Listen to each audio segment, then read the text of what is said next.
Ready.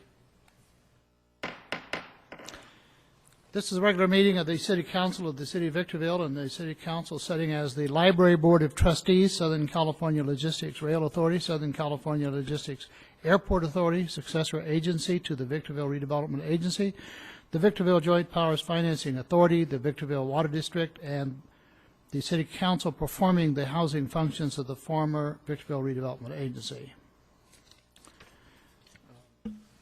Do we have any cards? There's no one here to speak. Is that correct, Madam City No Clerk? cards received. Okay, then we have no public comment. We can go directly to looking at the closed session items. I understand that there is an item to be added from the city attorney. That is correct, Mayor Cox. We have on the agenda item A, which is anticipated litigation under subdivision C of section 5495 6.9 of the Government Code. In addition, I would like to add an urgency item. It would also be anticipated litigation under Government Code 54954.2B2. You would have to make a finding that the item arose after the posting of the agenda and that there's immediate need. The facts related to that is that we received a letter from the Department of Finance on Thursday evening after the posting of the agenda that disputes certain amounts that we believe the agency, the successor agency, is entitled to. And in fact, this is a closed session for the successor agency of the redevelopment agency. It disputes amounts that we believe the agency is entitled to. And per the terms of the letter, if we were to disagree with this letter, there could be serious ramifications to the city, and we have to remit the funds per the terms of the letter within 5 business days. So there's an immediate need to take How many days? within 5 days. So that's certainly before the next meeting, and there's a significant exposure to the city in terms of financial impact of this letter. So I need to get direction as to whether or not this may involve anticipated litigation. So you would have to first make a motion finding that the item arose. Again, it rose Thursday at 8:30 is when we received the letter, and it requires certain actions by us within 5 business days. Okay, we need a motion. Also move. Second. With this machine, do I call for the vote, or is it going to be automatic? Because this was not an agendized item, a voice vote is required for this item. Please vote. Those in favor say aye. Aye. Aye. No noes. It's unanimous. We will now go into closed session. Thank you. For the record, to the extent there is any reportable action, we will report that either at the conclusion of the closed session or immediately preceding the 7 o'clock meeting.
Not yet, but we'll See you tonight.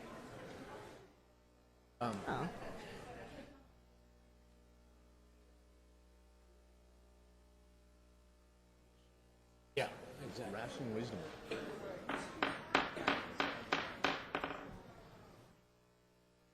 Welcome, everyone. This is the city council. Oh, thank you. I was off. Started off. Council meeting at 7 o'clock, December 18, 2002, and I'd ask the clerk to call the roll, please. Council members Garcia,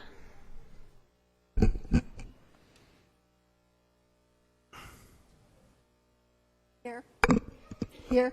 Councilmember Kennedy, Here. Councilmember Vyas, Here. Mayor Pro Tem McEachran, Here. Mayor Cox. Here. And report from the closed session by the city attorney. Thank you, Mayor Cox. We had a regularly scheduled closed session item, and we added a closed session item in accordance with the government code. There is no reportable action with respect to either item this evening. Thank you. Ladies and gentlemen, we're going to have the invocation and the Pledge of Allegiance. The invocation, I'm going to ask you to stand and Minister Ricky Bullard to come forward from the Burning Bush Church, and then immediately following that, remain standing in the Pledge of Allegiance by the Victorville Police Chief, Don Yoder.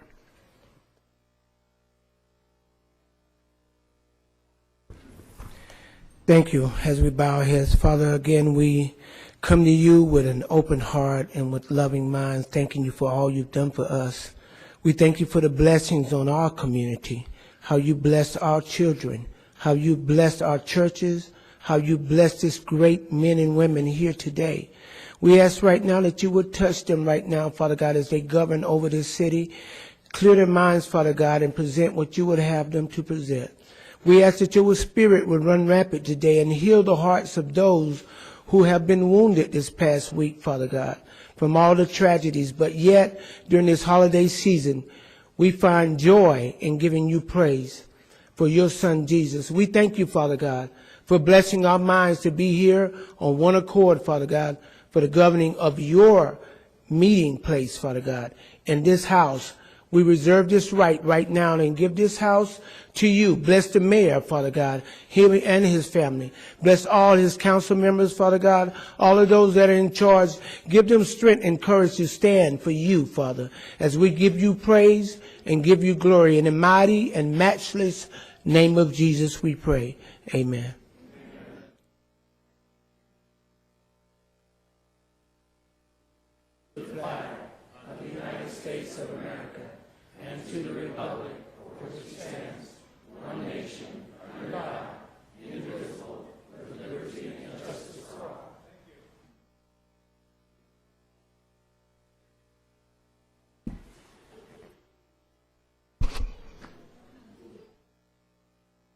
I'm going to come down front because we have some presentations to make.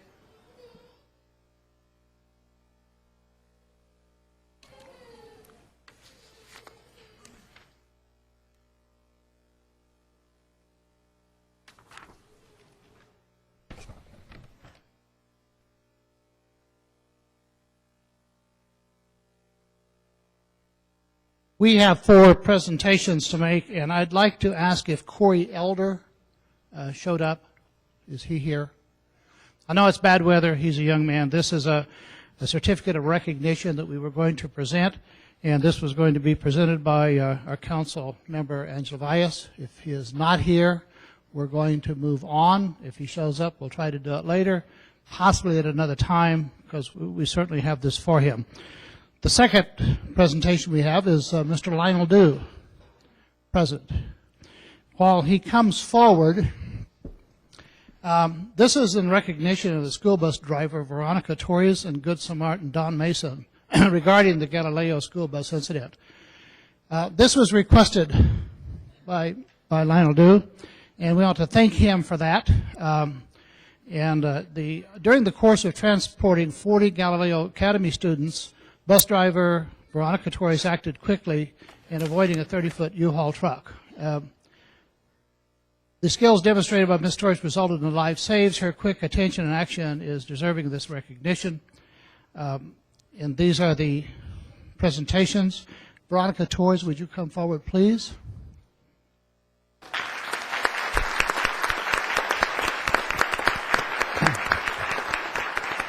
Don Mason, you will come up shortly. I'd ask you, would you present this? Sure.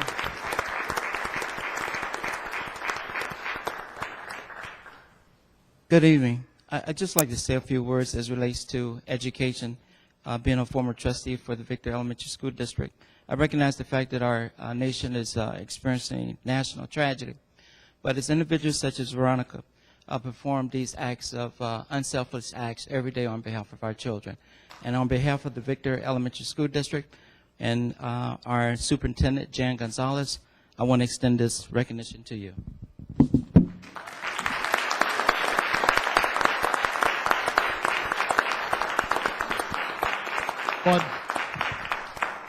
One for Don Mason.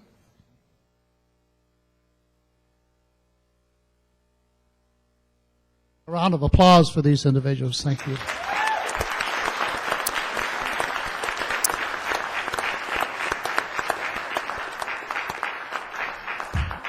The next awards are going to be, it was requested by Captain Don Yoder. I would like for Captain Yoder to come up here.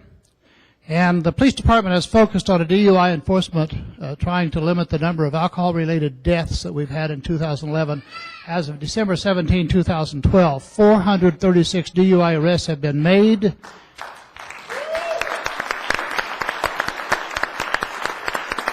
And our police chief, Don Yoder, will grant these to the three officers. Thank you, Mayor. Real quick, first, I'd really like to thank Doug and our Mayor Ryan. If it wasn't for their support in starting and bringing back this DUI program, which was part of my goals when I came on as the police chief, you would have 446 drunk drivers running around out there. These guys, I tell you what, have done a fantastic job. I could not be more proud of three individuals on our department and part of Victorville City. Let me just give you some numbers because they were recognized by MAD this year. Troy Meridian got 78 DUI arrests as a part-time motor.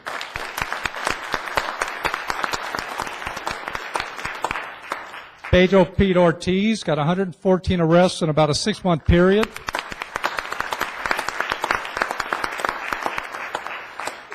And, come here.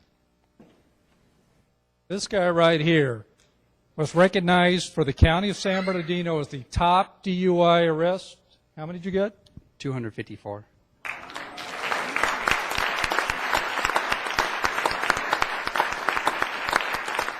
So with them, they bring their recognitions from MAD, which they much deserve, and also Kevin last year received the state award for DUI arrest for the state of California. So we're very proud of what Kevin has done. And again, because of you two supporting us and providing us the funding for these DUI task force, again, you would have much more drunk drivers out there. So, Mayor, please. Our chief would present those certificates to the three officers on behalf of the city of Victorville, and we thank them very, very much.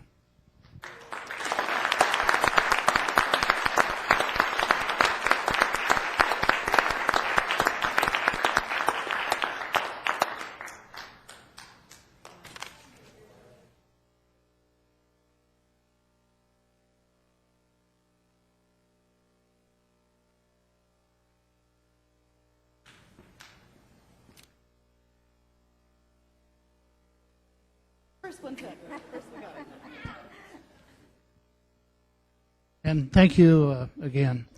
The last that we have here is I'd ask Dana Armstrong to come forward, and this is for the presentation to the winners of the Victorville Recycle Weeks contest. Dana, would you come forward, please?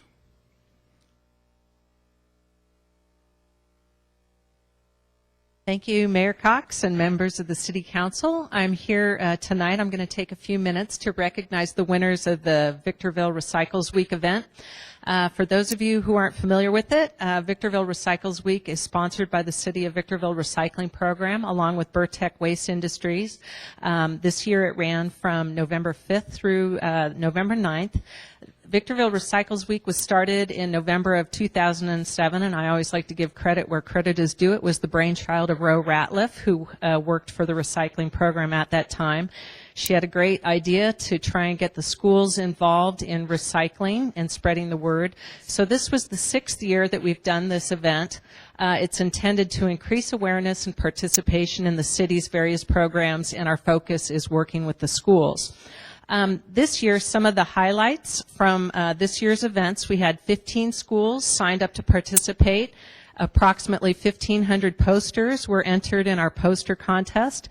121 sculptures were entered in the recycled sculpture contest.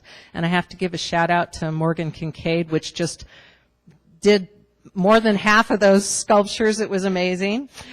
We had 63 in-class presentations and to about 2,100 students, 16 school-wide assemblies to about 4,500 students. 5 schools participated in our community cleanup in October, giving us 180 volunteers. 12 schools participated in our CRV bottle and can drive, and all told, we estimate that about 7,000 students participated in our Victorville Recycles Week event. And if you look back over the last 6 years, I estimate that we've made contact with over 40,000 students over the last 6 years through this program, so it really is amazing what has been accomplished. The idea is that during the week, schools can earn points by participating in various activities. And tonight, what we're going to do is recognize the winners, 3 schools as well as 2 individual students. So at this time, I would like to invite up representatives from Burtech Waste Industries. I'd like to invite up Stephen Bradshaw, who's the division manager for Victorville Disposal, as well as Sharon Mitchell, who is the municipal program coordinator for Burtech. And they're going to help with handing out these awards, okay? And well, make sure you keep. This is our perpetual trophy, and the grand prize winner is a secret, so we have to keep it turned away from anybody who might want to see before the final announcement. So the first person I would like to well, first of all, I just want to say a word about Burtech. Burtech is really our partner in this program. They're a sponsor. They contribute the cash prizes for the first, second, and third place winners. And Sharon Mitchell has done a huge amount of work. She really is out there. She's the one who did the 63 in-class presentations and all the assemblies. So she's the person out there who's really making it happen. So to start with, I would like to invite Alexis Marquez to come forward. She's a 4th grader at Morgan Kincaid Elementary School.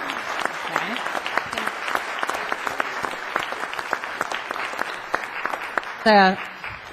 A 4th grader at Morgan Kincaid, and we had over 120 sculptures entered in the contest this year, and it was tough competition, but hers came out on top. Her sculpture is on display out in the lobby. It's fantastic. It's a drum set made out of tin cans, and we just saw it and we said, oh, this is just, I don't know where you got the inspiration, but it was awesome, and the judges decided that was the best. So she will be getting a $100 check for being the winner of the recycled sculpture contest. Congratulations.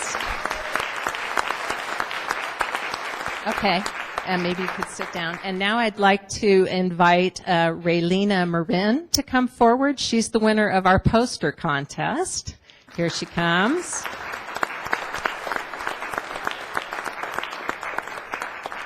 Raylina is a 5th grader at the Academy Elementary School. You get to stand between Sharon and the mayor.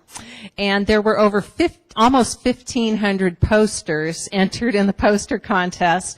And her poster stood out because of its great artwork, but what we especially liked was its great message and call to action. It said, hey, why are you just standing around? Let's recycle. We thought that was great. It was kind of a call to action. Hey, let's get going. Let's start recycling. And she will also be the recipient of a $100 check as the winner of the poster contest.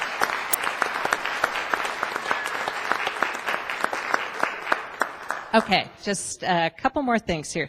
So now we're going to recognize the 3 schools that came in first, second, and third in our contest. We're going to start with the third place school. I would like to invite representatives from Mountain View Montessori School to come forward. Mountain View Montessori is a perpetual, they're always either winning or running up. I call them the little school that can. They're a small school, but they do fantastic work with their students. They had a really great year this year. They did poster and sculpture contests, on-campus recycling. They had their drama club put on a play about recycling and many other activities. They're a small school, but they get it done, and they will be receiving a check for $250 from Burtech as the third place runner-up. Thank you very much.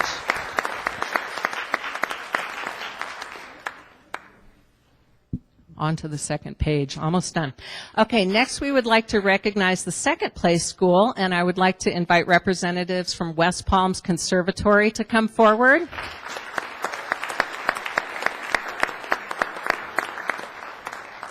West Palms Conservatory also did a fantastic job this year, participating in a variety of activities, including the poster contest, on-campus recycling, assemblies, and in-class presentations. As the second place winner, they will receive a $500 check from Burtech Waste Industries. Congratulations.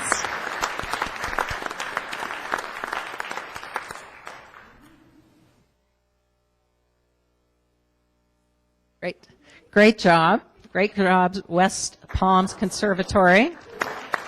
And now I feel like this is the Miss America contest, and the grand prize winner is, I would like to invite representatives from Morgan Kincaid Preparatory School to come forward.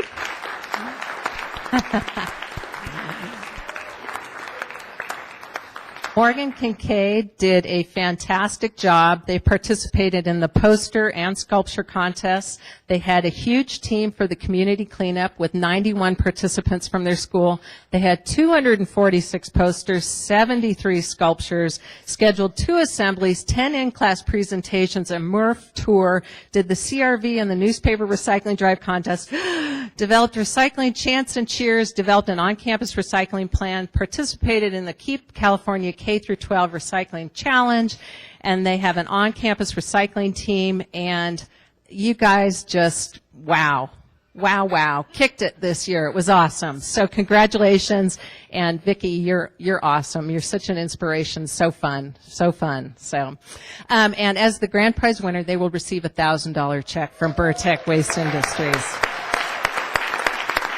And I want to say, even more important than the $1,000 check is the bragging rights. Their name goes on the Perpetual Recycle Week trophy. So that's why we had to keep it covered. They get to keep it at their school, and then you're going to have to defend it next year, or else we're going to repossess it, okay? And give it to a new school. So congratulations to all our winners. And just in closing, I'd like to thank all the schools, students, teachers, parents, administrators for their participation. Together we got the word out to over 7,000 students, probably tens of thousands of residents. I would also like to thank Burtech. They're a great partner in this program. I would especially like to thank Sharon. I don't know how she's still standing after November. I really don't.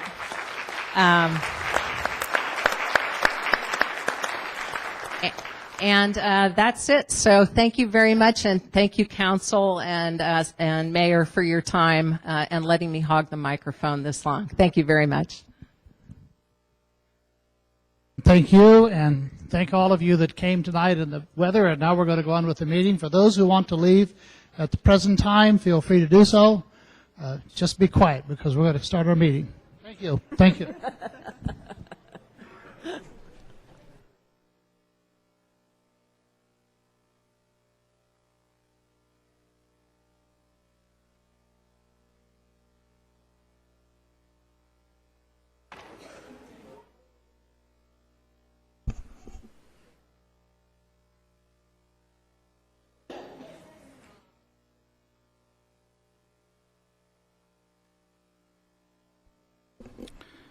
Are there any revisions to the city clerk, to the agenda? There is additional information on the dais for the council in regard to agenda item number 20, which is proposed appointments to boards, commissions, and committees. And that is the only additional information I have. All right. Ladies and gentlemen, we're now going to proceed with our agenda, and it's time for public comment. I have several cards for individuals who want to speak on particular items. I will reserve those cards because it's item 7, item 12, maybe another item, and we have 3 cards for the present time, which is a public comment period. And these are in no particular order. It's the way they were handed to me. And the first individual is Hakeem Majridis. Probably didn't get that right, but please. Try, Mr. Mayor. Well, I did try.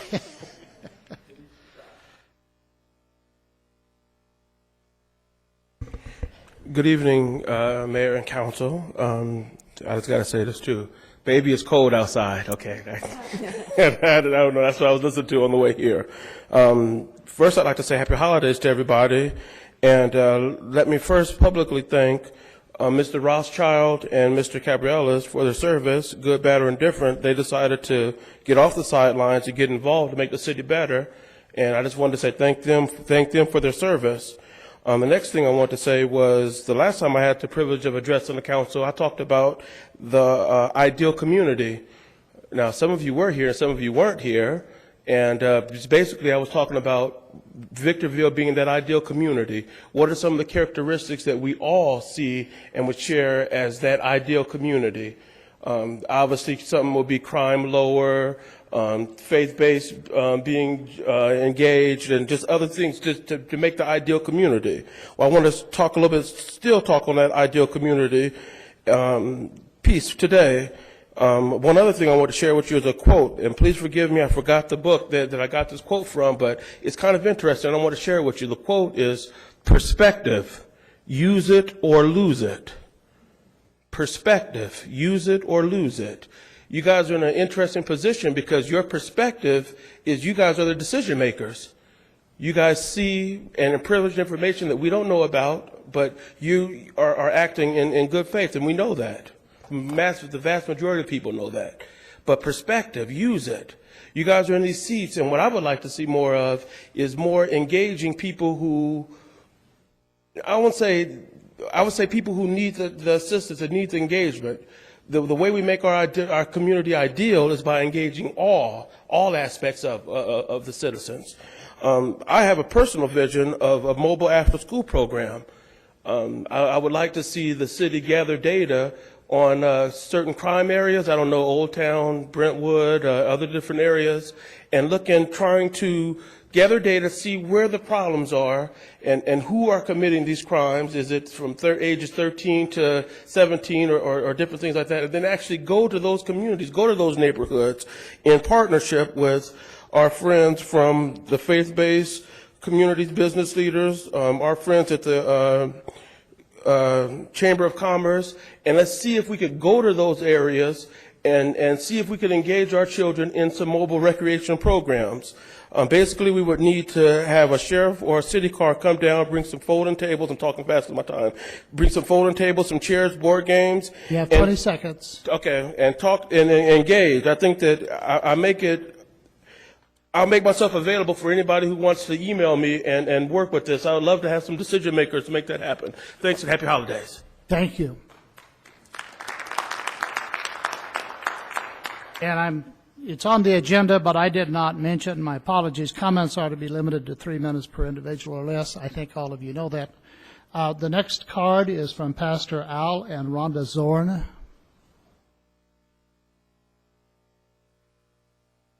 Good evening, Mayor and City Council. I am Pastor Al Zorn, and this is my wife, Rhonda. And we really just wanted to come back and say thank you.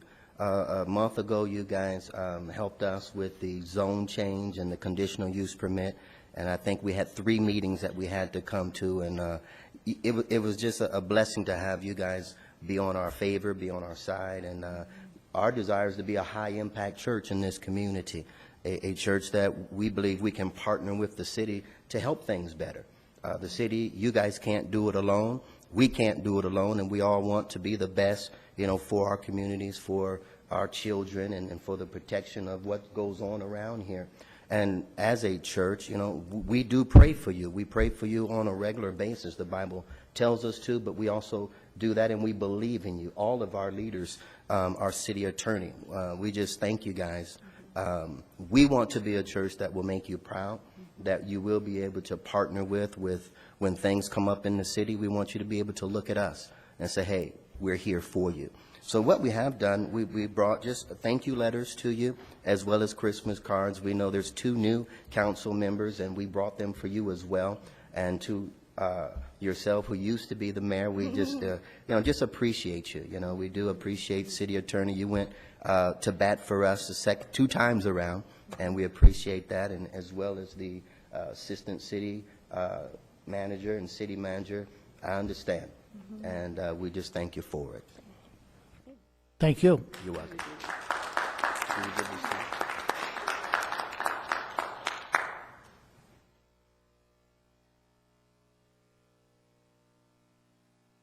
The last card that I have, unless we have received any more, No, we have not. we have not? Oh. We have. For this item, for item number 3? No. Norm Miller be the last one to speak at the public comment period.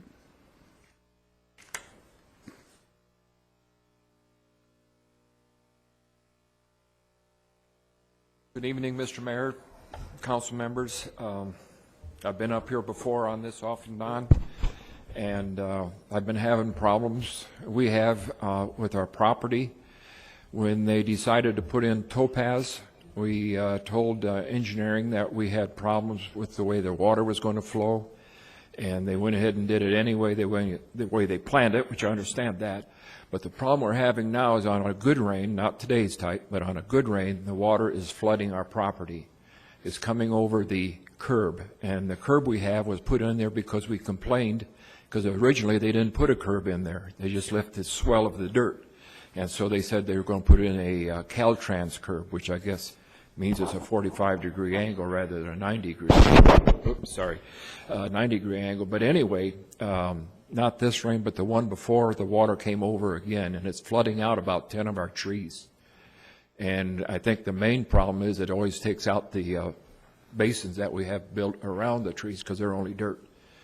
And my big problem is that we're always told that you can't put more water on a location when you're doing any kind of building, such as you're building houses and the asphalt streets come in and all the water goes down the hill. And if it goes into somebody's property, that's wrong. Well, that's what's happening with us. The city put in topaz, and now all the water is coming down topaz and it's overriding the curbs and getting into our property. It's actually flooding about 10 trees. I've talked to engineering. I've talked to Public Works.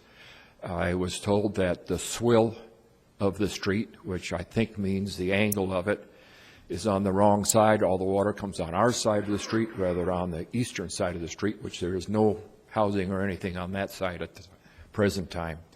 And I'd just like to see if something could possibly done. If they can put a berm up there other than dirt, it'd have to be rocks or cement or something, but just to keep that from happening, because this happened twice now since probably about 3 years ago. So that's my request. Thank you. Thank you, Mr. Miller. These items aren't discussed because they're not agenda items, but because of the potential of property damage, this will be referred to staff, and I would ask staff that when they answer this to please copy the council so we will know what the staff has proposed as a potential solution. The next, that concludes the public comment section. There will be other public comments made, but they are on specific agenda items. This is the Library Board of Trustees, item number 4, consent.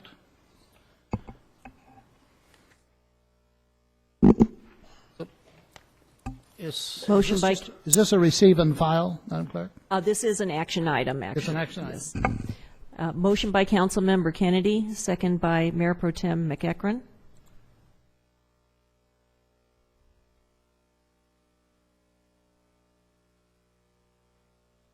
Motion carries unanimously. The next item on the agenda, the Southern California Logistics Rail Authority. There are no items at the time of the posting. There was no items added to the agenda. Next is the Southern California Logistics Airport Authority written communications, item number 5.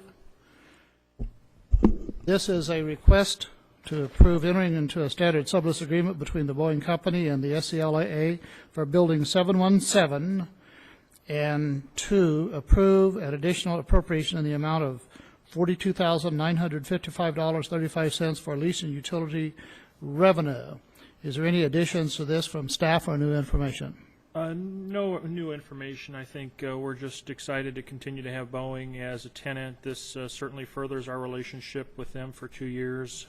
Because of our conservative budgeting, we typically do not include as a part of our budget revenues when we've got a term expiring during the term of the fiscal year. So also worth noting is that with the renewal of this contract also comes the appropriation of the new revenue source, so it'll actually help out the overall budget picture for the airport operations. There's no further comments, Madam Clerk.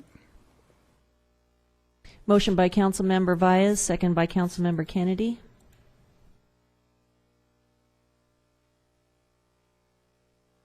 Motion carries unanimously. Item number 6, request to approve and ratify enter into a standard sublease agreement between Mercy Air Services and the SCLAA for Building 724, and 2, approve an additional appropriation in the amount of $882.75 for lease revenue. Item 6. Mr. Mayor and members of the council, this is our standard sublease agreement. It involves Mercy Air. This actually ratifies a lease term dating back to May of 2012, and it actually takes us through a current term through April 30th of 2015. Just to note, this involves Mercy Air basing their actual operations at SCLA.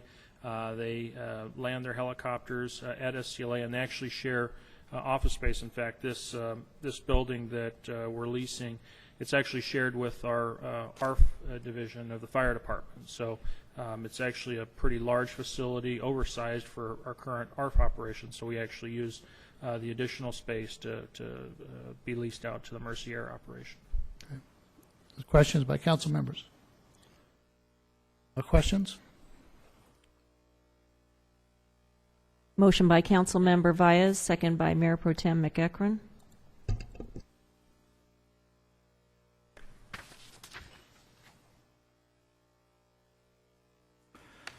Item number 7. Mayor Pro Tem, may I get a Oh, vote I'm from sorry. you?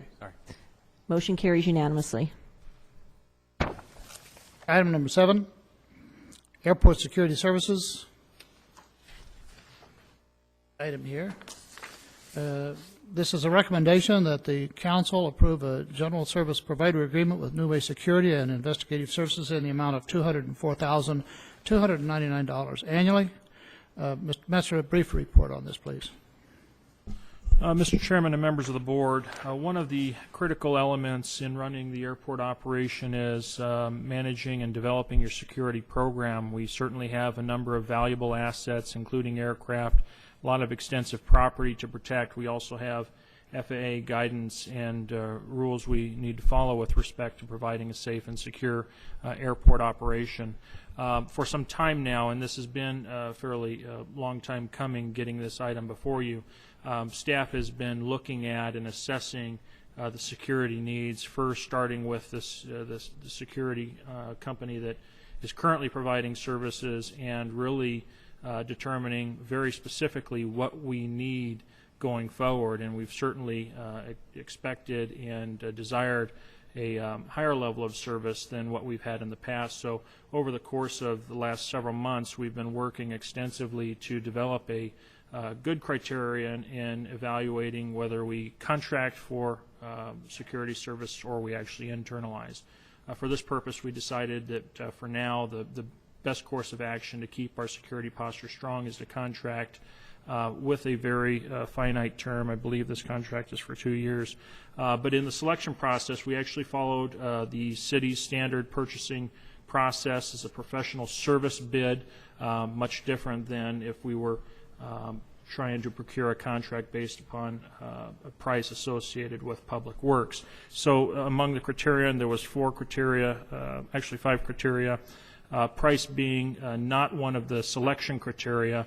We actually went through a ranking process of 12 companies. I believe 2 were disqualified due to lack of information, and altogether we followed the city's process to establish who was the most qualified, most responsive bidder given our service need. So with that, this staff item before you is making a recommendation based upon having gone through that process of New Way Security and Investigative Services. It's my understanding that that's a local company. They also have experience in adhering to DOD and federal-related security contracts that they've achieved over their course of existence. And with that, staff is recommending approval. Before there are any questions of staff, I have a request to speak on item number 7, which this is from Kelly Gregg. Is that correct? Come forward, please. Good evening, Honorable Mayor, Mayor Pro Tem, council members and staff. My name is Kelly Gregg, and I'm an Executive Account Manager for True Liberty Protection Services, which was a responsible bidder as well on the contract services for Southern California Logistics Airport. I was unaware that price was not a considerable factor in regards to the contract for services, for security services for your needs, although our company's bid came in at approximately $22,000 savings to the city over a year period, and an established approximation of an additional $20,000 to $30,000 potential cost to the city for extended hours or overtime hours that may incur to the city.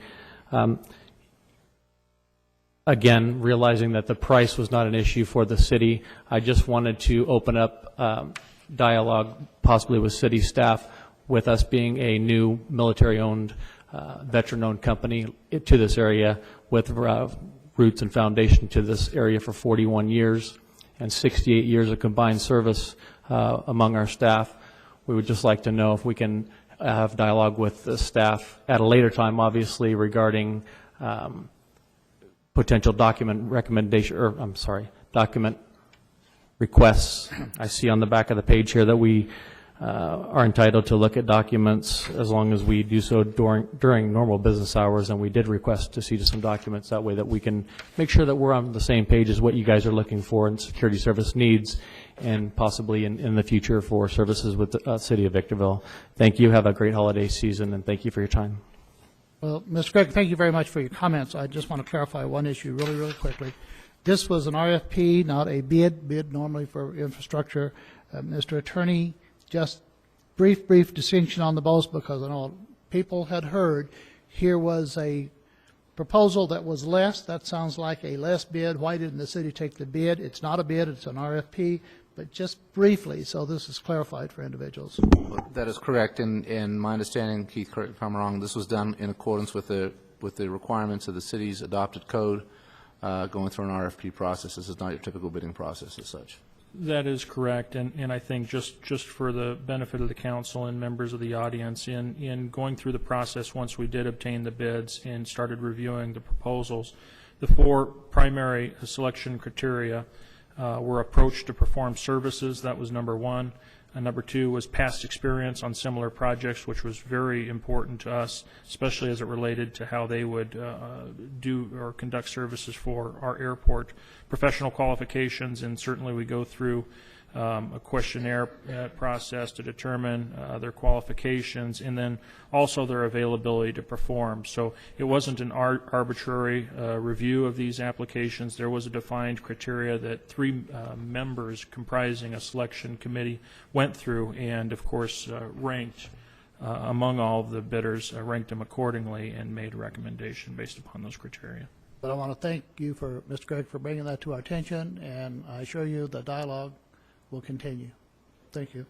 If there's no further comments or any questions of the staff? Questions of staff?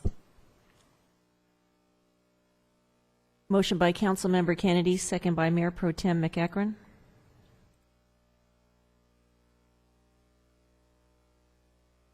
Motion carries unanimously. The next item on the agenda is a successor agency to the RDA. We have written communications, agreement to terminate and release owner participation agreement, successor agency to the Victorville Redevelopment Agency and the Regional Center of Victorville Development, submitted by Keith Metzler. Mr. Mayor and members of the council, this item is brought really as a cleanup item to activities involving the successor agency to the RDA.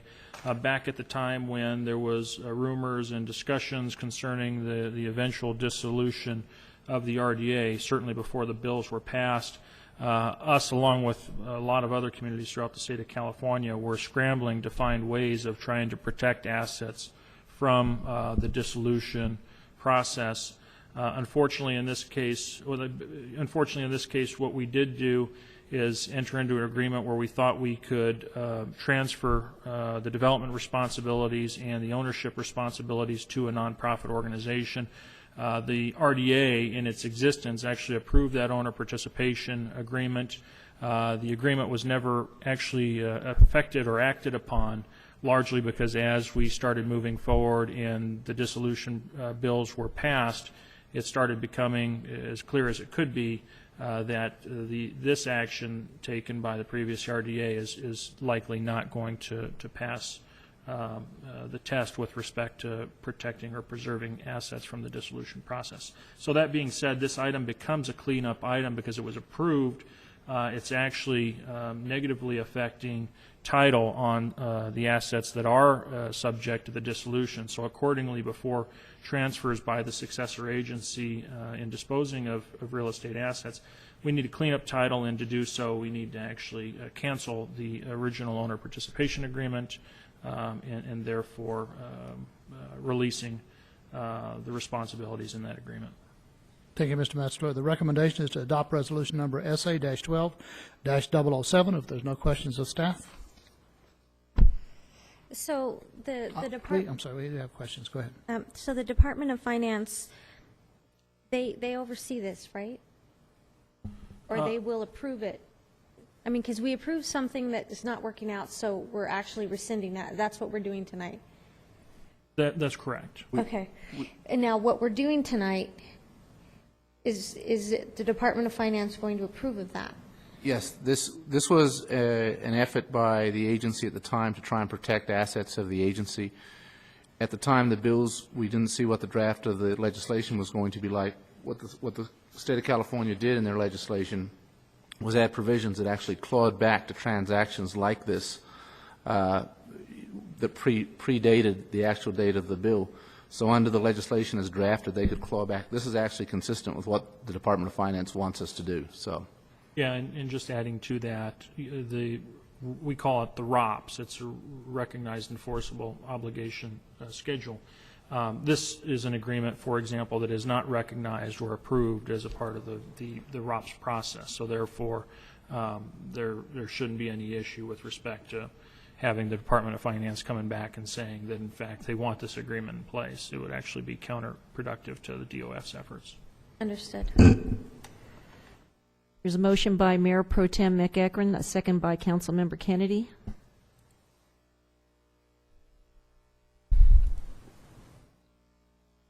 Motion carries unanimously.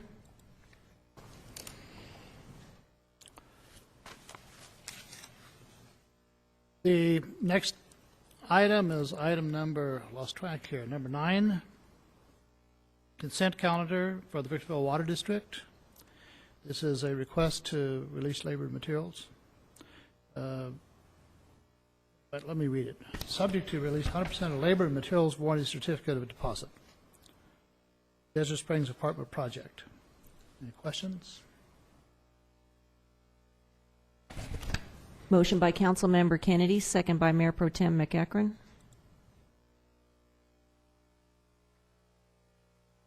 Motion carries unanimously.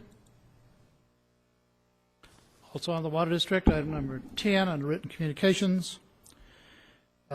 Presentation of approval for the Victorville Water District Board of Directors to award the purchase of a Hexa Protect cover for recycled water pond at West Winds Golf Course to AWTT, and I don't know if that's AWIT, Inc., in the amount of $35,356.70. I think that requires a little bit of an explanation from Mr. McGlade, because I thought those ponds were closed or not used.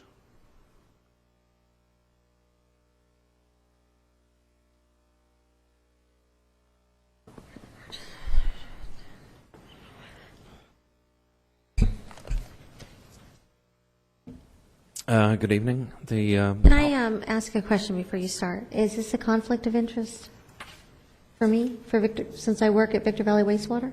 No, this is just a contract for providing covers to the ponds. You don't receive any financial benefit from this project one way or the other. Okay. Yeah, the pond at the West Winds Golf Course was lined and intended to be used for storing of reclaimed water from VVWRA originally. It is also part of the City of Victorville's storage system for reclaimed water from its wastewater treatment plant.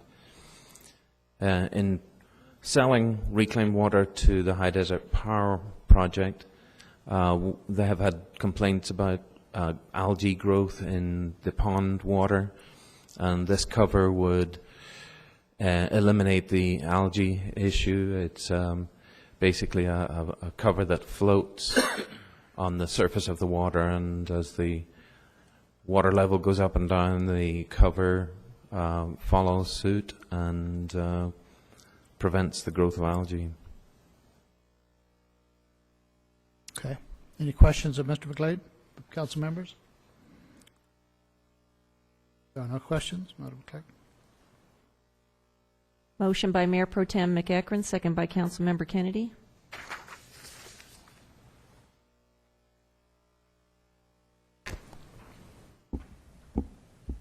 Motion carries unanimously. Thank you. That concludes the Victorville Water District. We are now the City Council, well, one item, the City Council performing housing functions of former RDA. There are no items at the time of posting, and so we go into the City Council meeting. First item is item 11, which is a public hearing to hear arguments against the introduction of ordinance number 2297, and that is establishing speed zones on certain streets.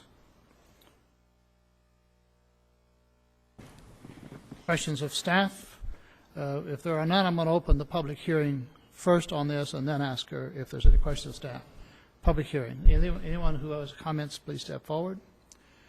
On item 11, I have no cards. No one has stepped forward. I'm going to conclude the public hearing. Any questions of staff? No questions of staff? Call for the question.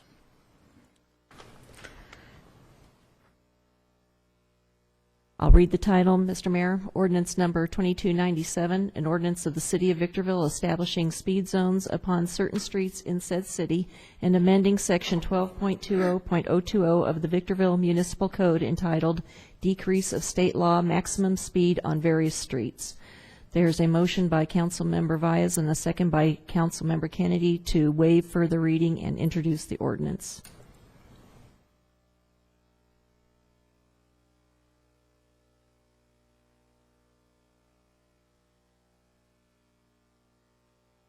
I may have missed it. I can enter the vote for you. Is it a yes vote? It's a yes vote. Councilmember Garcia?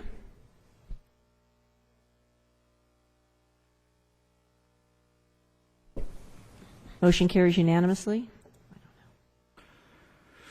The next public hearing is item number 12. I have several cards. Item 12 is a public hearing for the 2013-2014 HCD grants.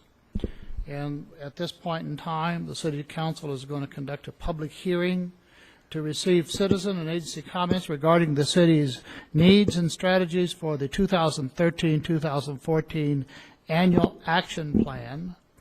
And 2, receive testimony to consider projects that will be submitted to the city for HCD grants for fiscal year 2013-2014 by nonprofit organizations and departments. Mr. Mayor, if I might, I'm going to, as I have in the past, abstain on this item and the future vote on this item, as several agencies that may be applying for these grants may be clients of my insurance firm. If I might, we have... Mr. Mayor, Oh, I'm sorry. I have at least one client of my firm that is going to be public comment and will request funding for this, so I think I need to recuse myself.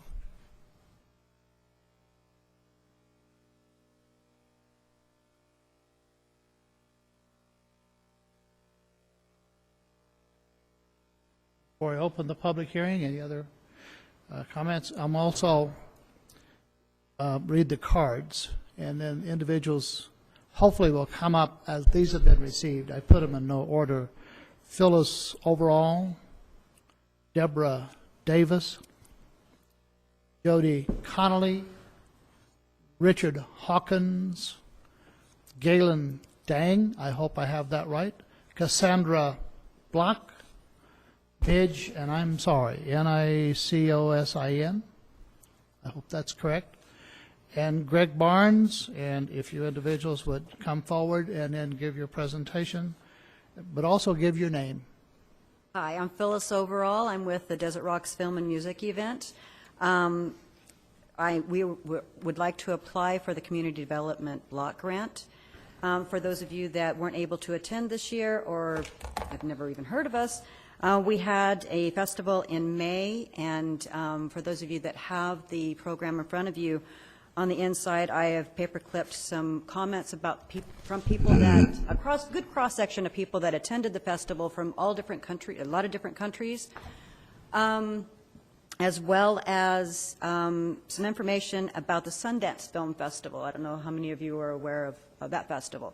But what we do basically is not only give a platform for people, for individuals that make films and or startups for bands, but also bring culture and education to the community and fiscal benefit to the community.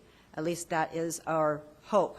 Sundance Film Festival, we had some pretty high up veterans of the film industry that attended our festival, and they had been working with the Sundance Film Festival from the beginning for 8 to 12 years each. They said that our festival was better organized and had more to offer than the Sundance Film Festival did their first year. Today, this year alone, the Sundance Film Festival brought in $80 million to the Utah economy. Now, granted, they have been in business, they have been doing their festival for 30 years, but if we could even get a fraction of that income coming into the Victor Valley, it would be very beneficial to our economy. So I just wanted to introduce us so that you know what we're all about and what we can possibly do to help bring some fiscal benefit and some culture and education to the community. Thank you very much. Deborah Davis. Good evening, Mayor Pro Tem and Council. I am here on behalf of Legal Aid Society, and we want to first of all thank you for the support you've given our nonprofit agency in providing public services in the past. We do come up to Victorville twice a month where we provide free legal clinics. Folks are allowed to speak with attorneys and get advice and then structure what kind of paperwork they might want to do to get into court to resolve their problems. Through our program, children and disabled adults who would not otherwise have access to health care services can gain them.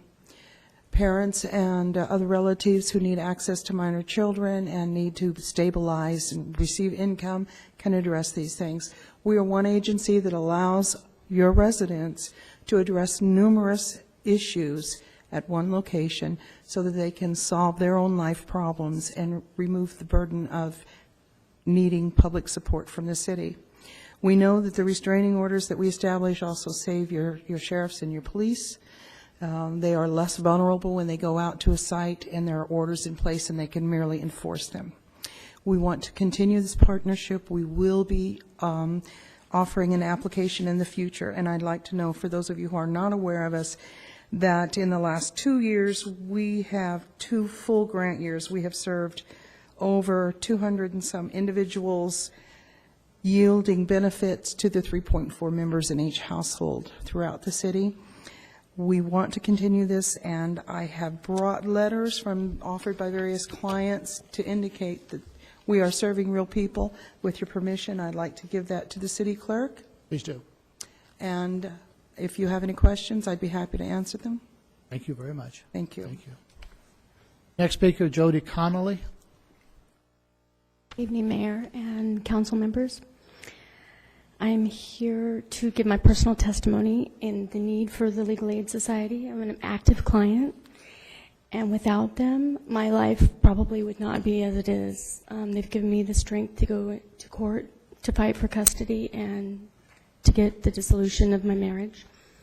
I feel like without their services, there's a lot of people like me that would not be able to financially be able to go to court on their own and to handle their own issues. I just ask the council, Mayor, to please consider the grant for the next year and the following years. It's a personal issue with me. I really feel like it's important for the public to be able to receive these services because I would not have been able to go to court without them. They've given me the legal knowledge to be able to go up there and stand in front of the judge and speak for myself. Thank you. Thank you for your comments. Next is Richard Hawkins. Good evening, ladies and gentlemen of the board. My name is Richard Hawkins, and I am the director for the Victorville Senior Citizens Club, where the legal aid meets twice a month. I'm concerned if they don't get this grant, we may have problems with the legal system in the courthouse. The courthouse gives legal defense, but it doesn't give the legal defense that the city of Victorville people need. We service every other Tuesday, which is the first and third Tuesday of each month. We service approximately anywhere from 60 to 100 people, and sometime more. To me, it is imperative that you make consideration for this grant for the legal aid. Thank you. Thank you, Mr. Hawkins. Next speaker is Galen Dang, DAG. My name is Galen. I'll be the last. Good evening, Mayor, City Council. I'm also from the Legal Aid Society of San Bernardino. First of all, I'd like to say that I understand that it's been a tough time for everybody, maybe on a national level for our state, our cities, and our local communities. And for us here at the Legal Aid Society of San Bernardino, it's been very tough as well. We've been struggling desperately to keep our doors open, and we've been trying really hard to continue providing services for the people here in Victorville. We've been working here for a little while now, and as of recent, we've seen increase in the number of people who desperately need our services, increase in the cases involving violence, and a decrease in our capacity to help them all. And I wish you could see the frustration on the people that come in and, really needing our help when they have these problems, sometimes both legal and non-legal, and they don't know where to turn, because either they don't know how to navigate the legal system, or they come from families where English is not primary language and they're not comfortable coming up and defending themselves. I wish you could see, the relief that they have when they come to see us and find out that there is someone out there willing to listen to them and, help them through their problems. So I wish that you can help us continue to provide, services to the community. A lot of them come back with new knowledge of the system and continue using our services as they need it. And I want to thank you for your support in the past, and just know that the impact that our services have not only impact the clients that we'd help, but it impacts their children and their families and the surrounding communities. And I want to urge for your continued support in the future. Thank you for your comments. Thank you. Cassandra Black.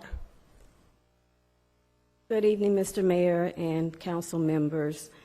I am the counselor, prevention educator, and victims advocate for sexual assault services. I want to first thank you for all of your previous support to our agency. And briefly, I just want to enhance the application that we filed for funding by sharing with you the direction we're planning to go in the upcoming year. National statistics of sexual assault crimes are relatively high. Locally, Victorville is also touched by these crimes.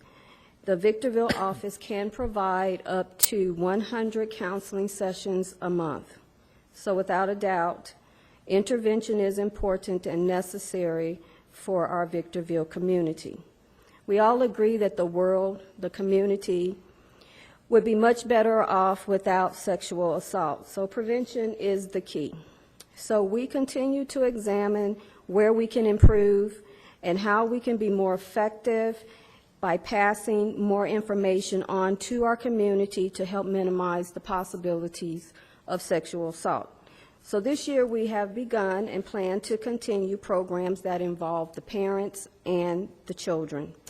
For parents and young children, we have developed a program to help parents to not fear early education when it comes to child safety, specifically as it pertains to child sexual predators. One of our pilot locations was Parkview Preschool. This presentation is called Keeping My Body Safe, featuring Lily the dog. I partnered with Midge Nicosia, who volunteered her time and her dog, and Midge works with Victor Valley Community Services Council. We presented to the parents first and then to the children, and we received a good response, a positive response from the teachers and the children and the parents. And it has been asked or requested that we do this again in 2013. For our teens, we are providing an evidence-based prevention education program titled Healthy Relationships. And this program includes a commitment from the parents to participate in separate classes. One of our pilot locations was the Fair Association at the Yes Center. And there we presented to ages 11 through 17 to approximately 20 kids. And 20 seconds. And we offered 10 classes to the parents, 10 classes to the children, and 2 to the parents. And we received a good response with that. And we're also going to Goodwill High School in January. Our message is that we want to make sure that everyone knows that sexual assault is preventable rather than inevitable. And so we have much work to do. So we thank you for your support and hope that you can also offer it again this year. And happy holidays. Thank you very much. Midge Nicosia? And please try to keep our comments 3 minutes or less, so everybody will Hi get a there. chance. Thank you. I am in support of several of the programs that have already spoken, but today I'm here to talk about mine. I am Midge Nicosia, the Executive Director for the Victor Valley Community Services Council. We are the oldest nonprofit here in the High Desert, the very first service agency established in the 50s. A lot of people don't know who we are. We have helped establish the United Way up here, the homeless shelter, Better Way Domestic Violence, and tons of other agencies. I'm here today to ask for CDBG funds for our Transportation for Seniors program. I have applied for the last couple of years for the programs we offer free for poverty level seniors. That's seniors that basically have an income of lower than $14,000 a year, are fixed income, can barely afford to feed themselves. We have not gotten funding from the City of Victorville. We have, however, gotten funding from the City of Town of Apple Valley and the City of Hesperia to run the programs in their cities and help their seniors. We continue to help seniors in the City of Victorville with our own funding, but it is a strain on us, and the Department of Aging and Adult Services, who we are a vendor for, has canceled the transportation program, which they used to support, and that's how we were able to support the City of Victorville clients. We get a lot of seniors. What we do with our transportation program is we pick them up. We use volunteer drivers. We reimburse them for expenses. We pick them up at their home and take them through their doctor's appointments, their medical exams, their banking, their shopping, the things that they can't get to because they're no longer capable of driving. They're on medications. They have illnesses. They're a widow or widower, and their partner used to drive. I don't know how many of you remember all the accidents that happened because a senior who should not be driving is driving the wrong way on the freeway, and I think that just happened recently. The first thing that goes when a senior loses their driving privilege is their very first feeling of losing their identity. And we try to give it back to them by offering them a more supportive service that we communicate with them and pick them up and help them individually. I had a senior calling our office yesterday, the day before yesterday, who cried because VVTA denied her application for direct access, which is the senior and disabled bus that they have where they will go to the home and pick them up. However, sometimes, and I've been told by my senior clients that the reason they don't like it is because they have to sit on that bus for 2 hours to make their appointment. They may have to get on that bus a couple hours early. Now, mind you, this senior that got denied, she can't walk very far, but VVTA told her no, she would need to walk a mile to the bus stop to get the appointment to go to her doctor. Now, if you're ill and you're trying to get to your doctor to get your medications, you're not going to be able to walk a mile to the bus stop to pick up a bus ride and get 20 to the seconds. Our transportation program is free to the seniors that are low income and struggling in the high desert. We continue to service seniors, and we have plenty that call in Victorville. And as you know, HUD and Sandbag has already determined that transportation is an issue up here in the high desert, and we are helping to solve it. And I hope that you will see fit to read our application when you do see them, and fund us for our transportation. Thank you very much. Thank you very much. I have no more. I have one more card. Greg Barnes. Good afternoon, Mr. Mayor, Council. My name is Gregory Barnes. I'm with St. John of God Healthcare Services, Samaritan's Helping Hand. We've been serving the people of Victorville since 1985, and we do it down at Samaritan's. We serve approximately 300 individuals per month with food, shelter, emergency utility assistance, and other needs. Half or more of that 300 are residents of Victorville that are going to be living in the cold, having no utilities, or going to bed hungry. St. John of God is located in downtown Victorville, and most recently we had a 84-year-old woman referred to us by a city employee that had called us crying because she had been her and her son had been eating cat food for the last 2 weeks and had no way of having any food. So we took her some food to her house. She was restrained at home. Her home was dilapidated, didn't have any gas.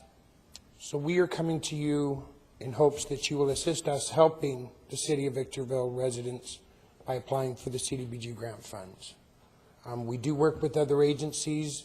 We are and have been a known member in the community and are very proud to service the City of Victorville. I thank you for your time. Happy holidays. Thank you, Mr. Barnes. I don't have any other comment cards. Have you received any? I want to thank each and every one of you for coming forward and talking to the council. I assure you that the council listens very carefully to these requests. We wish we could answer each and every one of them, and we can't. It's very difficult, and staff and council is very serious. We are going to start in the future maybe a little bit of an advocacy program, because we're going to, on behalf of our agencies, we're going to try to reach the county and the state if we possibly can to assist for grants wherever we can. But I do thank you. This public hearing will remain open, Madam Clerk, until when? Metzler, I'm not sure what the next date is. Yeah, I can probably suggest the next steps. I'm not necessarily sure we need to keep the public hearing open at this time. In fact, I think it's appropriate to close the public hearing. I think perhaps just to add for the benefit of the council and also the members of the audience that are here, this is the first procedural step in the process that eventually gets us to selecting and making awards for CDBG and home applications for funds that will be available during the 2013-2014 fiscal year. We're actually soliciting applications as we speak, and the deadline for applications to be submitted to the city is January 10th, 2013. What you're dealing with and have been dealing with as an entitlement city since 1997 is your entitlement allocation from HUD of both CDBG, which is Community Development Block Grant monies, and home dollars, which in the aggregate we're expecting that it would be about $1.238 million of grant awards that you'll be participating in, and those monies are intended to satisfy applicants considering public service programs, construction and development programs, along with housing programs that all benefit the very low income persons within the targeted census areas of the city. We're actually expecting that January, at the next council meeting, I believe it's January 15th, that we'll actually need to have among the council 2 members appointed to serve on the selection committee. From there, staff actually works directly with that selection committee and reviews all of the applications that have been submitted. We actually screen them for you first and then leave it to the selection committee to determine how to prioritize funding applications. And of course, those funding applications have to be consistent with both the city's consolidated plan and the action plan. So altogether, this is the first step. We're getting started, but over the course of the next 60 days, certainly, I would expect that we get through the process and start making official awards for funds that would be effectively available July 1st of 2013. Okay. So we will close the public hearing then, my mistake, and that way we can start the process. And if there's no comments by the City Council, we've conducted the public hearing, closed the public hearing, and the matter then is referred so the process can start. Thank you very much, those individuals who came forward, and have a good evening and happy holidays. Item number 13 is the consent calendar. Mayor Cox, you need 2 more council people to come back. I'm sorry? Missing 2 council people right now. Well, that's their problem. They're out of the room. Thank you for reminding me.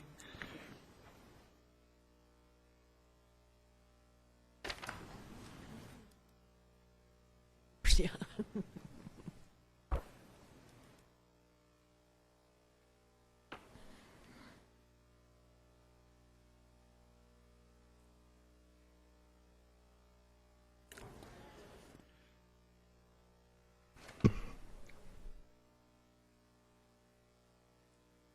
Are we okay? Item number 13 is the consent calendar.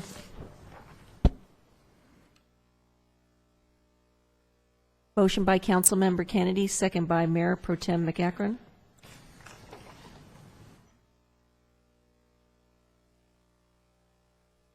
Motion carries unanimously.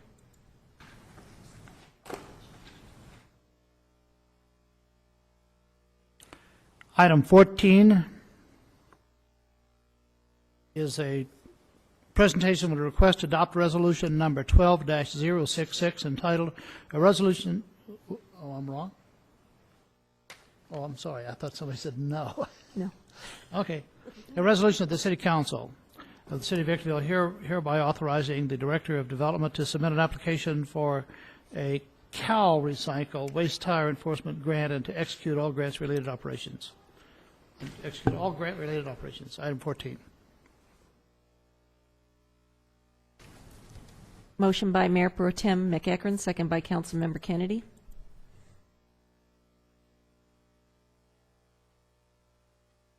Motion carries unanimously.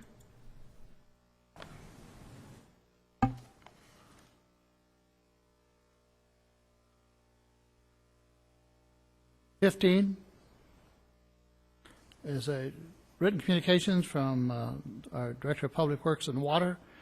Subject is the recommendation is the staff recommends that the City Council approve Amendment Number 1 to the Sandbag Construction Cooperative Agreement for the La Mesa Nisqually I-15 Interchange Project. Mr. Mayor, just a question. Sean, is this yours? This is a little bit like a negative change order, is it not? That would be correct, Councilman Kennedy. This would be a negative change order. It's a good thing. The original estimates for the interchange were much, much higher than the bid, and also the contract entered into with Arcadis by Sandbag to do the construction management for the project. They found that was, and $8 million was a bid that was really too much for the amount of work that they're now about halfway through, and the recommendation is that that contract be reduced by $2 million. So between those two items, there is a recommendation to amend the cooperative agreement downward by I think it's $18 million. As I recall, the original estimates for the project were about 60, and Victorville's portion was 40, thereabouts?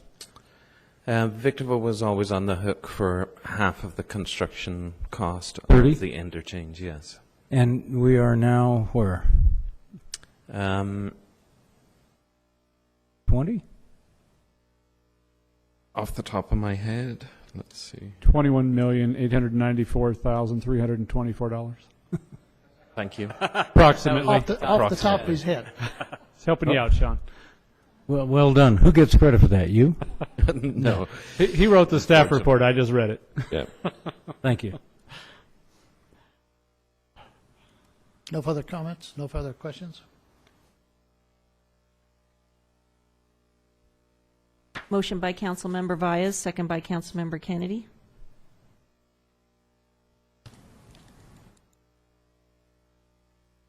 Motion carries unanimously. Item number 16, from Don Trapp, the Fire Chief, recommendation the Honorable Council approve $48,030 additional appropriations for the fire contract. According to the discussion at the bottom, an audit by the county discovered that the city was not being properly credited for their share of the state's waste oil recycling program, and the audit will result in a refund of $42,471 for fiscal year 2010 and 11, and 11 and 12. That's always very good news. So if we're getting all this money back, why are we appropriating additional money? Mr. Mayor, as the fire chief makes his way up, there are a couple of credits that we received earlier this year. However, when the firefighters approved their contract, there was what's called a Me Too clause. It's actually a separate contract that effectively says that, hey, we're first in line. We made some concessions. If other bargaining units at the county don't make concessions, then some of our concessions will go away. So, Chief Trapp, if you could explain further. Yeah, we actually have two amendments to the contract. The first one is a credit. An audit by the county discovered that the city was not being properly credited for the state's waste oil collection program, going back for the last 2 fiscal years, and then including this year's contract.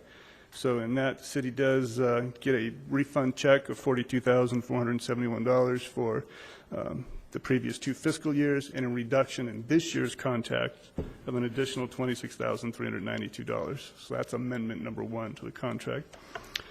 The second amendment to the contract is when the county was facing its initial fiscal difficulties, the county went to all the labor groups asking them to make concessions. The firefighters group was the first one that raised their hand and said, we'll do it, effective July 2011. And being the first ones to do it, they asked for some protection clause in their contract if the county could not get the other groups to make the concessions. Every other labor group has fought tooth and nail for every last penny, and several still have not accepted the cuts. But in a couple of them, with the sheriff, certain parts of the new sheriff contract, they are accepting most of the concessions, but they have been given an exception to one. So that one, the Me Too clause in the firefighter agreement, brings that one back for the firefighters. Now, since the firefighters were the first ones to accept the contract concessions, the city of Victorville saved $350,000 in the 11-12 fiscal year contract. They will still save more than $250,000 in this year's contract, and that savings will still go forward. So there is, that totals about $116,000 additional in the second amendment to the contract. So the 2 amendments total, you put them together, it's the $48,030 additional appropriation. Chief Trapp, thank you, and yes, sir. thank the County Fire Department. Thank you.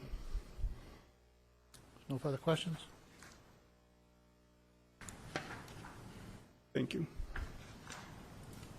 Motion by Councilmember Vyas, second by Councilmember Kennedy. Motion carries unanimously. Item number 17, Resolution 12-068, from Director of Public Works and Water, Sean McGlade. No fiscal impact here. There shouldn't be anything else to present.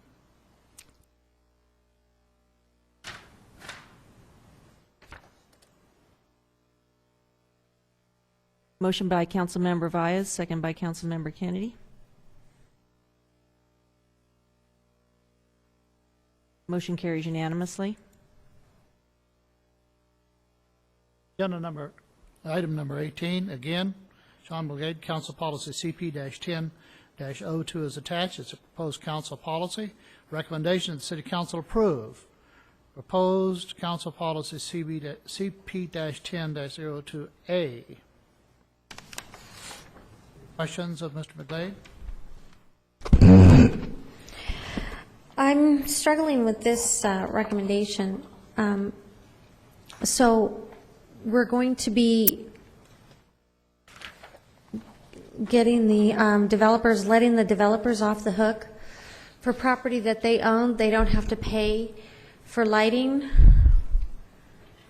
Is it because we're not providing lighting and we're not providing landscaping? It's a situation where a tract has land has been subdivided, but no construction has taken place. And they're putting money in to the city in the DIF funds? The city is still collecting an assessment on the properties for landscaping. And there's no landscaping going on? Well, the landscaping is the landscaping that exists, but typically a development will add to that and become part of the assessment as well. So what's the incentive to get the developer to develop that property? This is really to put the assessment on those properties into a holding pattern until that develops. It's not really an encouragement to development. It's merely it's a concession to the developer to keep his project in a holding pattern, and the city is still maintaining an assessment district. And as soon as the development would occur and the improvements go in, then the city will up the assessment per lot to the same as everybody else in that assessment district. Now, are they going to ask us for the money that they've already paid, like retro? That has been a request, and that's one of the reasons why we want to make this clear, that this concession, if you will, this dollar per lot collected is on a go-forward basis only and is not retroactive. So what's in it for the city to let them off the hook? It's more a case of equity. What we're seeing is a vacant lot that we're collecting an assessment for, and typically you would have to draw the benefit that the occupant, if you will, or the owner of the property enjoys the landscaping in the assessment district. If it's not occupied, then it's not, it's hard to... I know a few months back we had a presentation on lighting district and how the funds were low. How does this affect that? Because I remember you were talking about there was vacant land that we weren't collecting enough for. Wouldn't that make your situation worse? That's actually a separate district from these. Mr. McGlade indicated that there is landscaping. It's simply desert landscaping, whatever is there now. So effectively these lots have been subdivided, and the builders would very much like to build, but they don't have people wanting to buy the homes, so they haven't constructed them yet. So, but because they've subdivided, they're subject to the tax through the landscape maintenance assessment districts. So effectively, they have not really done anything. They haven't put in any landscaping, and yet, because of the timing of things, we're actually beginning, the county is beginning to collect those fees for the city to then maintain those districts, but there's nothing there to maintain yet. How much money is in there now? That I don't know. There's several different landscape maintenance assessment districts, but it really comes down to a fairness issue. If they haven't actually constructed the house and put the landscaping in, then there's no real reason for us to need to collect a fee on those individual lots. So they've been paying, if I understand correctly, they have been paying for something they're not getting from the city. They've been paying for the maintenance of an assessment district, and while you have an owner of the lot, as opposed to somebody who's actually occupying a home on the lot, that's where we draw the distinction, and basically it's hard to make the case that the person who lives in Los Angeles enjoys the landscaping in the assessment district in Victorville. Do other cities do this? Do they have a policy like this? I haven't made those inquiries. This is just simply something that was, it seemed appropriate to do that, given the circumstances of the economy the way it is, and Would it the be fact that the considered development like never the price of doing progressed. business? It could be considered that, yes. How do you feel about it as a city manager? I think it's simply fair that if they haven't done the work, there's nothing for us to maintain. I don't see why anybody would need to pay an additional tax in order to maintain something that doesn't exist yet. So why wouldn't we just give them all their money back? The reason for that is because we need to keep if we were to simply get rid of it, we would have to re-implement that assessment district. The $1 is just a nominal fee just to keep it alive, essentially, so that it can automatically go back up. I meant the fees that we have collected for no service. Oh, from the past? Yeah. I mean, each year the amount of money collected is reviewed and compared with the costs to provide the service. And to go back and give money back that's already been collected could run us into a financial situation with that assessment district. Okay, go ahead. If there is a house or someone living there and there is landscaping, they are required to pay for the maintenance of that. Absolutely. Is that correct? Yes. And if there are no homes or the landscape has not been put in, they should not be paying for that. But we have collected money, and so we hold that in trust. Now, I understand that if it starts building now, it picks up and they do collect money to maintain. What happens if circumstances beyond the control of the builder or the subdivider is that this is reverted back to acreage and we have money in trust? At that point, does it go back to the individual who put up the money? Looking for a fairness issue here. I realize if there's nothing to maintain, we shouldn't be collecting the money. I understand by having $1 a year, it keeps it active in case they build. What happens if it doesn't build? We need to be equally fair there also. I think that's worth evaluating. Going back in time, when an analysis is made each year that takes a look at the fund balance, that carries over into the following year, it's compared with the anticipated expenditures, and then a decision is made as to whether there needs to be an increase in the assessment or not is made. And if the amount of money collected defers that increase in time, it's something that the rest of the people being assessed in that district benefit from.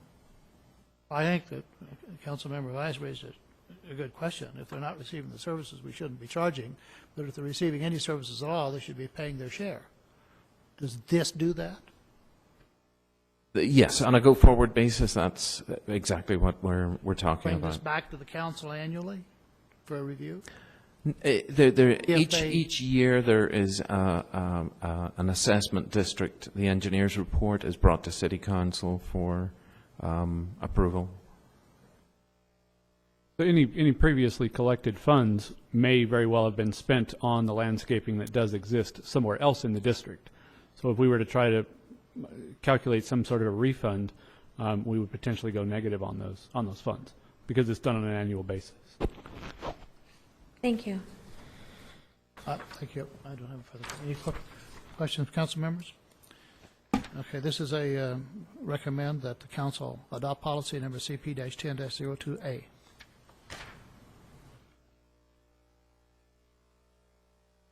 Motion by Mayor Pro Tem McEachran, second by Councilmember Kennedy.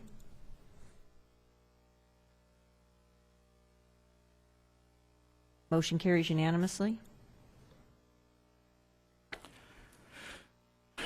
The next item is agenda item number 19. Subject is adoption of a conflict of interest code for 2012. Any discussion, any questions? Do you have anything to add, Madam City Clerk? No, this is just the review and approval that's required every 2 years under state law. Typically, the only changes to this are any changes to titles of city employees who may be affected by it. Motion by Councilmember Vyas, second by Mayor Pro Tem McEachron.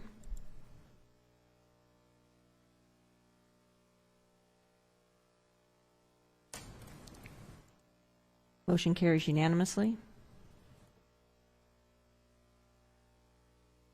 Next is the appointment of next is agenda item number 20. If council will bear with me for just a moment. We have,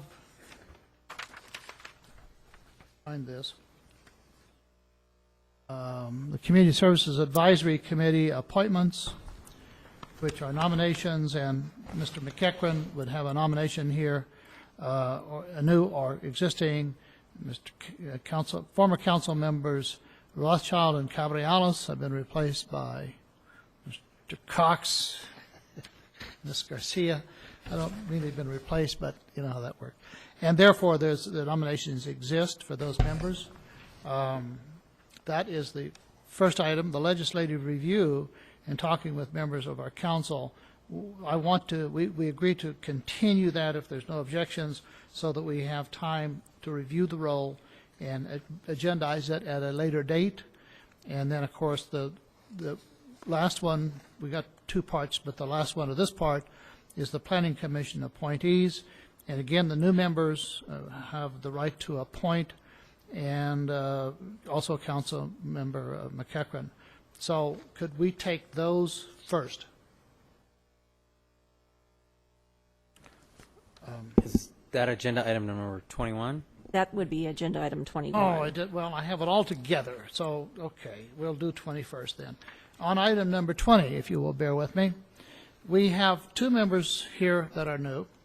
We have three members that sit on various committees that have ongoing meetings that are that is very important. We do not want to disrupt in the middle of the stream during the holidays, and so the appointment schedules that have been submitted to the council members, I would request that you review that with an understanding that these are not fixed.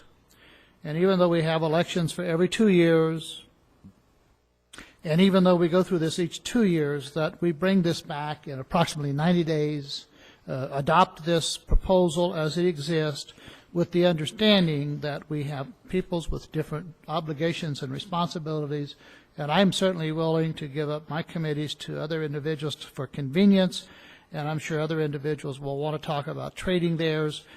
This is difficult because when we talk about these, we talk about them in a public session, because the members cannot meet in private and decide because of the Brown Act. So I did this for convenience, using the existing memberships that exist, but I would hope the council would adopt that with the understanding that we are going to work together, and for the benefit of all of us, we can make some changes and bring it back if we need to review it in 90 days, if that's agreeable.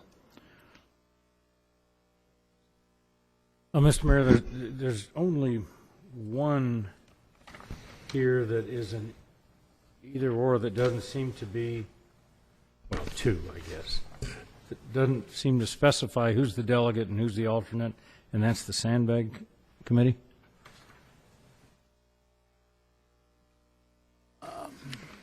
Because Councilmember McEachron is listed as delegate or alternate. I'm listed as delegate or alternate. I think he would prefer to be delegate, and I would prefer to be alternate. Can we make that specific? Yes. Yeah, I appreciate that, Councilmember Kennedy. And the only other thing that I would note and ask our city clerk to verify, I believe I received a letter from the San Bernardino County Flood Control District Zone 4 Advisory Committee, basically dispensing or disbanding that committee. as far as elected officials are concerned, it's going to be just at the technical level. The thought of getting that many elected officials in one room together from various areas never works, so they've decided to just bring it down to the city staff level, I believe. I don't know if Sean can confirm that or not, but okay. I think I received a letter, but if you could confirm that. I don't know that I will do that. I wasn't committee aware of actually that. will exist as an appointment for the council any longer. I will confirm that. Well, if it's acceptable, whoever we've designated as the delegate and the alternate would remain unless that is the case. And if that is the case, that it's being reconstructed with staff members, then that's going to be up to the city manager to determine the staff member that would sit on that. It is a technical committee. Acceptable? Now, there was the appointment to the High Desert Corridor, JPA. I had thought about that. I was interested in that, but then I was told that this appointment is made by the First District Supervisor. And so we will let the First District Supervisor, I guess if that's the way it's set up, then he will do that, and we will not make that committee. With those exceptions, could I ask the council to approve the proposed appointments?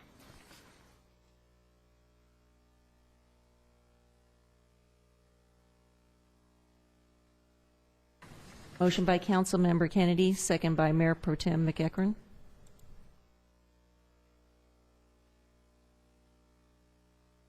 Motion carries unanimously. And now, item 21, which I got ahead of myself initially, was when I referred to the Community Services Advisory Committee, the Legislative Review Committee, and the Planning Commission. We do have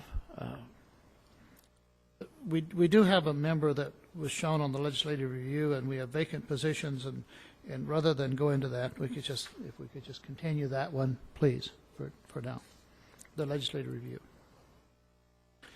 And at this point in time, if you would need to correct me, Madam Clerk, feel free to do so.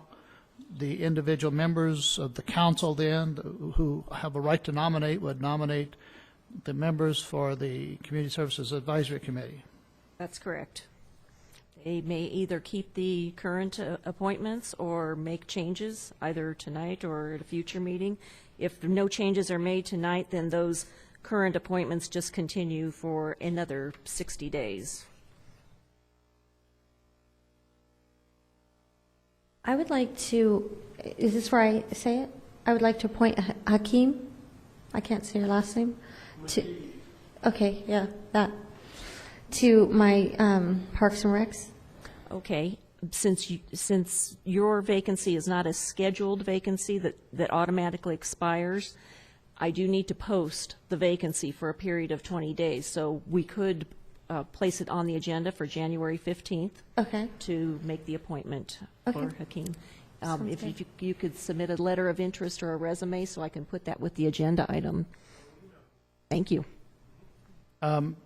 Council members, Madam Clerk, since we're going to be considering this for appointment at a later date, then I am also going to request that I do not make an appointment now. That'll automatically continue for 60 days, but I will be prepared to also make the appointment on the same time we agendize this again. And I didn't understand what you said about the legislative. Do you want to Oh, the continue le- it to another meeting? yeah, the Legislative Review Committee, it hasn't been active. There's a question on what they do. We have vacancies. We may have vacancies for almost all the members. And I think that we need to look at that to find out. It looks like almost everyone's going to appoint for that if we have the Legislative Review. I think we need the Legislative Review. I haven't had an opportunity to even think about who to put on there, but Do we need attorneys, or it could be anyone? I think it could be anyone. Typically, just be anybody. I mean, you're considering legislation and policy decisions and making recommendations to this council whether to support different types of legislation. It's typically what you'll do. Councilmember Garcia, if you are prepared to have a nomination for the Community Services Advisory Committee, you could do so. No, the Community Services Advisory? I don't have any. Okay, then that also, And City Clerk, Continue. you will notify by email these individuals so that at the next meeting, whatever it was, I missed it, to consider those. Legislative review will remain blank, will be continued, so it'll remain blank. And then now for the nominations for the planning commissioners. And the ones who get to nominate are the two new members and Mr. McEachran, a continuing member. So if you are prepared, start on the left. Ms. Garcia. Yes, I would like to appoint Ronald Chavez. He's a lifelong resident of Victorville. He actually established Advantage Heating and Air in 1989, and he's interested in joining the Planning Commission. So I appoint him.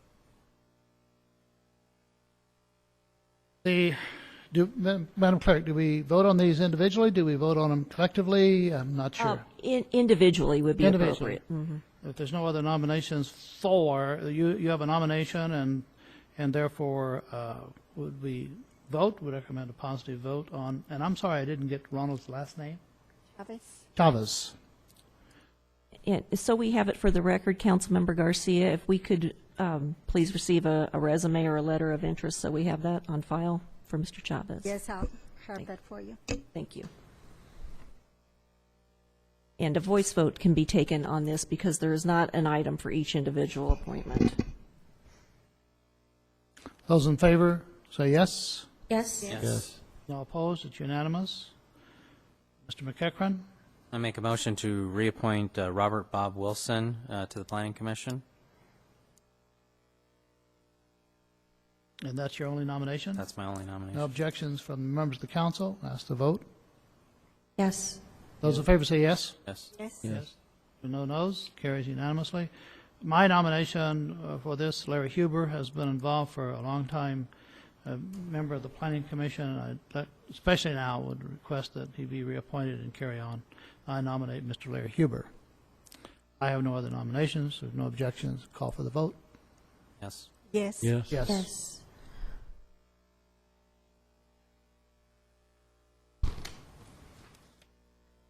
Mr. Mayor, I just, if going back to the Community Services Advisory Committee, I don't need to wait. I'd like to reappoint Richard Golden to the Community Services Advisory Committee. Okay, the nomination from Mr. McEachran for Mr. Richard Golden. There's no other nominations. If no objections, I request a vote for Mr. Golden. Say yes if you approve. Yes. Yes? Yes. And no noes, it's unanimous. And I will make mine at a later time. Now, did I sufficiently confuse that enough for everyone? No. Okay. Item number 22, council member reports, and we'll start on the left. Next meeting, remind me, and we'll start on the right. We want to do this different each time, and so. Mr. Mayor, this is the committee reports first. Committee, council. Council committee What I reports do, skip an item? is item 22. Okay, council making reports. Sorry, you're right. I'm just trying to get home before it snows. Do we have any reports? Activity representatives of the city on various boards and committees from council members. I have from VVTA. We met with our strategic planning. We had a strategic planning meeting, and there was some priorities that they talked about that I think that I'm not comfortable making those decisions because it concerns our LTF funds. They're looking at 5 additional positions, huge raises. And there's one thing that I would like is Sunday service, and they think it could be about $60,000 for each city. But they said that it could even be less if they take away some of the less used routes on Saturday and move them to Sunday. It could even be less than $60,000. And the funds are there in LTF for each city, and so it is feasible. but I don't know if you guys, if, you know, the council or the city has that money freed. So I was reluctant to make any decisions at that strategic planning, and I wasn't sure, because that was the first one I had went to, so I wasn't sure, am I supposed to make those decisions, or how do we talk about it? Do I need to agendize it? Well, first of all, I think it's an excellent question. We adopt a budget annually that we all participate in, but then we belong to different committees, and sometimes the other entities, such as this one here, if they raise fees and it exceeds the amount or requires an appropriation, it would seem that it should come back to the council. But I don't know what policy you have on that, so I'm going to defer to the staff liaison. I'm sure we have one in regard to transit. Yeah, I'm not sure about as far as transit specifically, but typically most of the committees that you might sit on, you will have had some kind of general direction from the council at some point and could typically be able to make those decisions. In this case, you're absolutely right that it could affect LTF funds that we had programmed in our own budget. So I would actually recommend for the specific instance that we put this item on the January 15th agenda, invite Mr. Kevin Kane to come down and present to the full council so that we all have the same information. And then also our public works staff who staff that committee and assist Ms. Valles can have a similar assessment as to what would happen should we have a reduction in the LTF funds that we were planning to use this year. Oh, good, because I refused to make a decision, and I said that I needed to come back in, and they said that they were going to work with Roe, so to work with the council. I didn't understand exactly how that was going to work, so. If you've been designated the council as our rep, so someone is going to work with you. Right, and it's that's going to come Roe back. Ratcliffe? Well, I mean, the VVTA, the information may come to the staff member, but it's going to come to you because that's why you're there representing us, to look out for the city's interest, and thank you for bringing this back. Any other reports from the council members regarding activities or committees? Discussion. Next item is item number 23, discussion and possible action regarding items for the upcoming city council agenda. And I know during the evening we have several items that we have talked about scheduling in the future. Do we have any other items to be scheduled for upcoming council agenda items? Just what I said. We will take note of those, including the public hearing, CDBG, and the other issues. I know the city clerk has those. Presentation of report by staff and council members, item 24. But we just had that.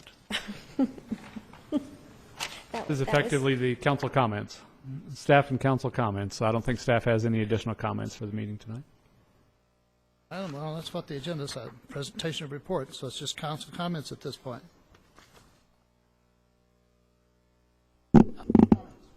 Good job on running a meeting. Thanks for being helpful. Told you to the that, Gal council. Savvy. I would just like to acknowledge former mayor and council member Jean DeBlasis, who we lost today, and just in remembering her, I think we should adjourn the meeting in her honor. She served the city well. Her and her family have been integral parts of this community for decades, and I think everyone should remember her and her family and all that they've done. And I do believe there is a memorial service planned for January 5th at 1 p.m., if I remember correctly, at Kemper Campbell Ranch. So just wanted to mention that. Thank you, Mr. McEachran. Any other comments? Madam Clerk, I'm going to adjourn this meeting unless you object. Please do. Meeting's adjourned. Thank you.